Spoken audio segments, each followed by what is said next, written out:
Hello student, मैं शंकर कुमार। स्वागत आप सभी का जादूगर मैथ में। क्लास 10th का हिंदी का पेपर लीक हो चुका है सेकंड सिटिंग का। यहाँ आप देख सकते हैं ये सेकंड सिटिंग का हिंदी का ओरिजिनल क्वेश्चन पेपर है। सेट कोड यहाँ आप देख सकते हैं ए वाला ग्रुप क्वेश्चन है। यहाँ पे विषय कोड 201 देख सकते हैं। सेकेंड सिटिंग में जितने भी स्टूडेंट हैं यहाँ आप देख सकते हैं आप लोगों का जो ये पेपर जो है 100% रामबाण साबित होगा और ये पेपर 100% आप लोगों को पूछा जाएगा। जल्दी से कंप्लीट कर लीजिए। ऑब्जेक्टिव जो है रामबाण साबित होगा आज, बाद में नहीं तो पछताने के सिवा कुछ नहीं मिलेगा। यहाँ पे देख सकते हैं हिंदी का ये ओरिजिनल क्वेश्चन पेपर लेकर के हम आ गए हैं। यहाँ पे 106 प्रश्न होगा टोटल, देख सकते हैं। मेरे डियर साथियों, जितने भी स्टूडेंट इस वीडियो पे क्लिक किए, वीडियो को पूरा कंप्लीट देख के जाना, क्योंकि ये ऑब्जेक्टिव 100% आपके एग्जाम में रहेगा। यहाँ पे पहला क्वेश्चन हम शुरू करेंगे। देख सकते हैं वर्णों के उच्चारण समूह को क्या कहते हैं हम लोग, तो वर्णमाला कहते हैं। क्या कहते हैं? वर्णमाला। फटाफट से कंप्लीट कर लीजिए। यही ऑब्जेक्टिव आपको रामबाण साबित होगा मेरे डियर साथियों। ये ऑब्जेक्टिव 100% पूछा जाएगा। भ का उच्चारण स्थान क्या है बाबू, तो ओष्ठ हो जाएगा। भ जो है ओष्ठ से बोला जाता है। चलिए अगला प्रश्न देखेंगे। यहाँ पे क्वेश्चन नंबर 3 में लौ कौन व्यंजन है? लौ जो है कौन व्यंजन है, तो अस्पर्श व्यंजन है बाबू, याद रखना। अस्पर्श व्यंजन नहीं होगा, अंतःस्थ व्यंजन हो जाएगा। ठीक है, अंतःस्थ व्यंजन होगा। लौ जो है अंतःस्थ व्यंजन होगा। ठीक है, चलिए फटाफट से यहाँ पे टिक करके आपको सॉल्व करके पेपर दिया जा रहा है, ताकि एक भी ऑब्जेक्टिव आपका गलत ना हो। जल्दी से कंप्लीट कर लीजिए मेरे बाबू। यहाँ पे देख सकते हैं क्वेश्चन नंबर 4 में किसकी अंतिम ध्वनि स्वर होती है, तो युग्मक की। ऑप्शन बिल्कुल जो है बी राइट आंसर हो जाएगा। अगला प्रश्न देखेंगे। यहाँ पे क्वेश्चन नंबर 5 में महाशय शब्द का संधि विच्छेद क्या है, तो महा जो राशे हो जाएगा बाबू। ऑप्शन बिल्कुल ये राइट उत्तर हो जाएगा। ये रामबाण साबित होगा आज मेरे डियर साथियों। सेकेंड सिटिंग के जितने भी बच्चे हैं जल्दी से कंप्लीट कर लीजिए। एक मात्रिक उच्चारण को क्या कहते हैं बाबू? हर्स्व कहते हैं। ऑप्शन बी बिल्कुल राइट आंसर हो जाएगा। इसके बाद यहाँ पे क्वेश्चन नंबर 7 में दिया गया अक्षर अज्ञ कौन व्यंजन है बाबू, तो संयुक्त व्यंजन है। ऑप्शन सी राइट आंसर हो जाएगा। जल्दी से आप लोग कंप्लीट कर लीजिए। चलिए क्वेश्चन नंबर 8 में निम्न में से शुद्ध शब्द कौन है बाबू, तो ऊंचाई जो है शुद्ध शब्द है। ऑप्शन बिल्कुल बी राइट आंसर हो जाएगा। अगला प्रश्न देखेंगे। यहाँ पे निम्नलिखित विराम चिन्हों में विस्मयादि बोधक चिन्ह कौन है, तो ए राइट आंसर हो जाएगा इसका। ठीक है, ये टोटल ऑब्जेक्टिव रामबाण साबित होगा मेरे डियर साथियों। जिन संज्ञाओं से एक ही प्रकार की वस्तुओं अथवा व्यक्तियों का बोध हो उन्हें क्या कहते हैं बाबू, उन्हें जातिवाचक संज्ञा कहते हैं। याद रखिएगा, ये टोटल ऑब्जेक्टिव जो है रामबाण साबित होगा। प्रभाव शब्द कौन लिंग है बाबू, तो ये है पुल्लिंग हो जाएगा। ठीक है, चलिए अगला प्रश्न देखेंगे। आम्र शब्द क्या है? आम्र शब्द जो है तत्सम है, याद रखिएगा तत्सम। इसके बाद यहाँ पे जो है भगवान शब्द का स्त्रीलिंग रूप क्या है, तो भगवती हो जाएगा। ठीक है, अगला प्रश्न यहाँ पे देखते हैं कारक के कितने भेद है बाबू, तो कारक के 8 भेद, याद रखिएगा। चलिए अगला प्रश्न देखेंगे। यहाँ पे 15 नंबर में श्याम कलम से लिखता है, यह किस कारक का उदाहरण है, तो ये करण कारक का उदाहरण है बाबू, याद रखना। चलिए अगला प्रश्न देखेंगे। यहाँ पे नदी शब्द का बहुवचन क्या होगा? नदी का बहुवचन नदियाँ होता है, याद रखिएगा। चलिए अगला प्रश्न देखेंगे। सूर्य शब्द का स्त्रीलिंग रूप क्या होगा, तो सूर्या हो जाएगा। ठीक है, चलिए अगला प्रश्न देखेंगे। शब्द जब किसी वाक्य में पिरो दिए जाते हैं तब क्या कहलाते हैं, तो पद कहलाते हैं। क्या कहलाते हैं? पद। चलिए अगला प्रश्न देखेंगे। यहाँ पे 19 नंबर में यह मेरा छोटा भाई अमित है किस सर्वनाम का उदाहरण है, तो ये निश्चयवाचक सर्वनाम का उदाहरण है बाबू, याद रखना।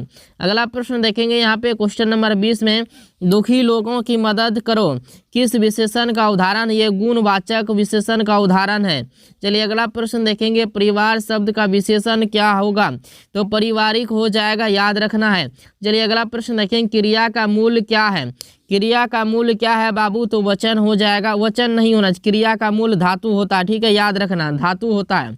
चलिए अगला प्रश्न देखेंगे। यहाँ पे शिवम आ रहा होगा किस काल का उदाहरण है, ये तो भूत भविष्यत काल होना चाहिए। ठीक है, भविष्यत काल हो जाएगा। अगला प्रश्न देखेंगे। यहाँ पे जिसका तो यहाँ पे अगला प्रश्न यहाँ पे देख लेते हैं। चलिए, जिसका कर्म हो या जिसके साथ कर्म की संभावना उसे क्या कहते हैं बाबू, उसे सकमर्क क्रिया कहते हैं हम लोग। क्या कहते हैं? सकमर्क क्रिया। ठीक है, अगला प्रश्न देखेंगे। यहाँ पे क्या खाया किस क्रिया का उदाहरण है, तो सकमर्क क्रिया हो जाएगा। अगला प्रश्न देखेंगे। यहाँ पे भीमराव अम्बेडकर के चिंतन एवं रचनात्मक के प्रेरक व्यक्ति कौन थे? भीमराव अम्बेडकर अपना जो है जो मानता था उसको बुद्ध को मानता था, कबीर को और ज्योतिबा फूले को, इनमें से सभी हो जाएगा। ठीक है, चलिए अगला प्रश्न देखेंगे, हु आर सुधराज किनकी रचना है, तो भीमराव अम्बेडकर का है। चलिए अगला प्रश्न देखेंगे यहाँ पे 28 नंबर में, लेखक नलिन विलोचन शर्मा की माता का नाम क्या था, तो रत्नावती शर्मा नाम था, याद रखना। चलिए अगला प्रश्न देखेंगे यहाँ पे, सेन साहब की लड़कियां कैसी हैं, सेन साहब की लड़कियां सुशील है बाबू, याद रखना। अगला प्रश्न यहाँ पे, मदन किसका बेटा था, मदन जो है गिरधर का बेटा था, याद रखना। चलिए इसके बाद वाकिफ शब्द का अर्थ क्या है, तो वाकिफ शब्द का अर्थ हो जाएगा परिचित, ठीक है। चलिए अगला प्रश्न देखते हैं 32 में, कितने वर्ष की उम्र में लिप्जिंग विश्वविद्यालय मैक्स मुलर ने संस्कृत का अध्ययन आरंभ किया था। मेरे डियर साथियों याद रखना, ये 18 वर्ष का था ना, तभी ये जो है लिप्जिंग विश्वविद्यालय मैक्स मुलर ने संस्कृत का अध्ययन आरंभ किया था, ठीक है। अगला प्रश्न देखेंगे यहाँ पे, हकर्स क्या थे, तो वनस्पति वैज्ञानिक थे, याद रखना। चलिए अगला प्रश्न यहाँ, निर्वंश विद्या का संबंध किससे है बाबू, तो मानव विज्ञान से है, क्या चीज से, मानव विज्ञान से। इसके बाद यहाँ पे, काम सूत्र के रचयिता का नाम क्या है, तो वत्स्यायन हो जाएगा, ऑप्शन बी राइट आंसर। इसके बाद अगला प्रश्न देखेंगे, शिक्षक का अर्थ क्या है, यहाँ पे शिक्षक का अर्थ क्या होता है बाबू, तो इसका अर्थ होता है अलता, क्या होता है अलता, याद रखना। चलिए इसके बाद यहाँ पे जो है मराठी, नेपाली और नेवारी भाषाओं की लिपि क्या है बाबू, तो देवनागरी, ऑप्शन बिल्कुल जो है डी राइट आंसर होगा। अगला प्रश्न देखेंगे यहाँ पे 38 नंबर में, नागरी लिपि शीर्षक पाठ कहाँ से लिया गया है, भारतीय लिपियों की कहानी से, ऑप्शन बिल्कुल जो है ए राइट उत्तर हो जाएगा। अगला प्रश्न यहाँ पे, निर्मला कौन थी बाबू, निर्मला कौन थी, लेखक की पत्नी, ऑप्शन बी राइट आंसर होगा। अगला प्रश्न यहाँ पे, सूखा पत्ता किस लेखक की रचना है, तो ये जो है अमरकांत का है, याद रखिएगा। चलिए इसके बाद यहाँ पे, एथेंस किस महादेश में है बाबू, तो यूरोप में है, कहाँ पे है, यूरोप में। अगला प्रश्न यहाँ पे, टॉलस्टॉय कौन थे, टॉलस्टॉय कौन थे बाबू, तो ये रूसी लेखक थे, याद रखना। इसके बाद अगला प्रश्न देखेंगे यहाँ पे, कौन मनुष्य के संपूर्ण जीवन से संबंध है, साहित्य जो है मनुष्य के संपूर्ण जीवन से संबंध है। चलिए अगला प्रश्न यहाँ, बिरजू महाराज का साक्षात्कार किसने लिया, ये रसीम वाजपेयी ने लिया था, याद रखिएगा। चलिए इसके बाद यहाँ 45 में, बिरजू महाराज का जन्म किस वर्ष हुआ था, 1938 ईस्वी में हुआ था। चलिए इसके बाद यहाँ पे, आविन्यो क्या है बाबू, तो ईसाई मठ हो जाएगा, ठीक है। अगला प्रश्न देखेंगे, बहुवचन नामक पत्रिका का संपादन निम्न में से किसने किया, तो ये किया था गुणाकार मूल्य, ऑप्शन बिल्कुल ए राइट उत्तर हो जाएगा। अगला प्रश्न देखेंगे 48 में, यहाँ पे, लेखक विनोद कुमार शुक्ल को साहित्य अकादमी पुरस्कार किस वर्ष प्राप्त हुआ, 1994 ईस्वी में प्राप्त हुआ था साहित्य अकादमी पुरस्कार।